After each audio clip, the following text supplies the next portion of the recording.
नमस्कार मैत्रिणींनो, मी जयश्री होम किचनमध्ये तुमचं मनपूर्वक स्वागत आहे। आज आपण बघणार आहोत कोथिंबीरीचा धपाटा।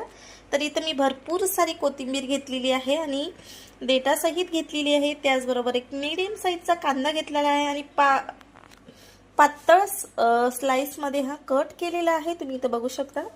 तर बनवायला सुरुवात करूया। तर इथे मी 2 वाटी ज्वारीचं पीठ घेतलेलं आहे, त्यामध्ये घालायचं आहे पाऊण वाटी बेसन पीठ, त्याचबरोबर भरपूर सारी कोथिंबीर आणि चॉप केलेला कांदा। तुम्ही कोथिंबीर ऐवजी पालक सुद्धा घालू शकता, ते सुद्धा अतिशय छान असा धपाटा लागतो। आणि यानंतर यामध्ये आपल्याला काही सुके मसाले घालायचे आहेत, तर ते बघूया।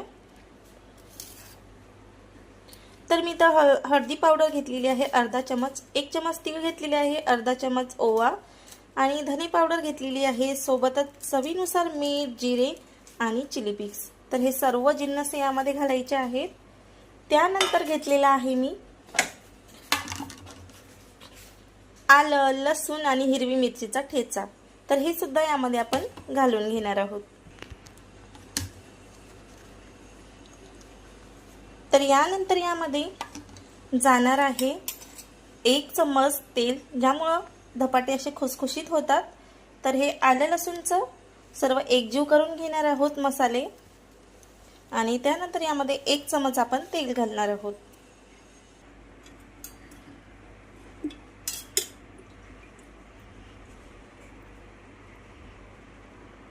एकजीव करून घ्यायचं आहे आणि थोडं थोडं पाणी घालून घट्टसर असं पीठ मळून घ्यायचं आहे। तर एकजीव करून घेऊया आपण सर्वप्रथम। आणि ज्वारीचे पिठाचं थालीपीठ किंवा धपाटे खूप अतिशय छान होतात आणि खमंग सुद्धा लागतात, त्याचबरोबर पौष्टिक सुद्धा आहेत। तर दह्यासोबत हे धपाटे खाल्ले जातात। दही नसल्यास तुम्ही कैरीचं गोड लोणचं किंवा लसणाची चटणी यासोबत सुद्धा हे धपाटे छान खाऊ शकता। तर आपण छानपैकी पीठ मळून घेणार आहोत। तर मस्तपैकी आपलं घट्टसर असं पीठ मळून झालेलं आहे। तर धपाटे बनवायला सुरुवात करूया। तर हे धपाटे मी लाटून करणार आहे, नेहमीप्रमाणे प्लास्टिक सीटवर न करता छानपैकी असे लाटून करणार आहे। तर मी तो पिठाचा गोळा घेतलेला आहे आणि खालून पीठ सुद्धा लावलेलं आहे। तर छान असा लाटून घेणार आहोत आपण। तर इथं बघू शकता अशा पद्धतीने मी हलक्या हाताने लाटून घेतलेला आहे आणि इथं तवा सुद्धा छान गरम करायला ठेवलेला आहे आणि इझिली हा धपाटा असा उचलला जातो आणि असा तव्यावर घालायचा आहे। तर अशा तर मस्तपैकी कडेने असं तेल सोडणार आहोत आणि खरपूस असं आपल्याला भाजून घ्यायचं आहे। तुम्हाला जर पोळपाटावर जमत नसेल तर तुम्ही प्लास्टिक सीटवर सुद्धा हा मस्तपैकी धपाटा बनवून घेऊ शकता आणि खरपूस असा भाजून घ्यायचा आहे। तर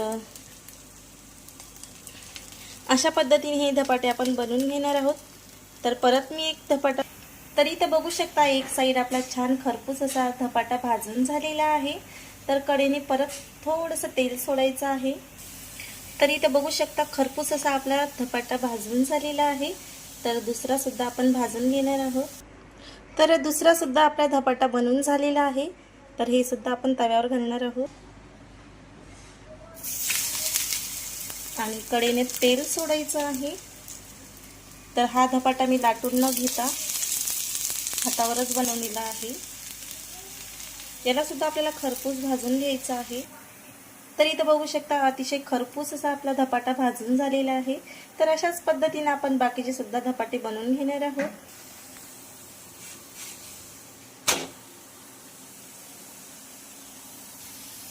तर मस्तपैकी असे आपले धपाटे म्हणा किंवा थालीपीठ म्हणा रेडी झालेले आहेत। खरपूस असे आपण भाजून घेणार आहोत। तर मस्तपैकी असे धपाटे आपले तयार झालेले आहेत। इथं बघू शकता अतिशय खुसखुशीत असे तयार झालेले आहेत। आणि यासोबत खाण्यासाठी मी मस्तपैकी आंब्याचं गोड लोणचं घेतलेलं आहे, याला लुंजी सुद्धा असं म्हणतात। आणि यासोबत हे धपाटे खूप छान लागतात। तुम्ही दह्यासोबत सुद्धा हे धपाटे खाऊ शकता, अतिशय टेस्टी लागतात हे धपाटे।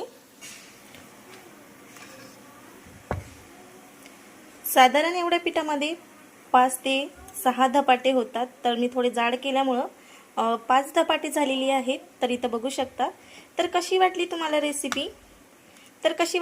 रेसिपी नक्की कमेंट करून सांगा. आवडल्यास लाईक शेअर सबस्क्राईब करायला अजिबात विसरू नका आणि असेच माझे छान छान व्हिडिओ बघत राहा. धन्यवाद.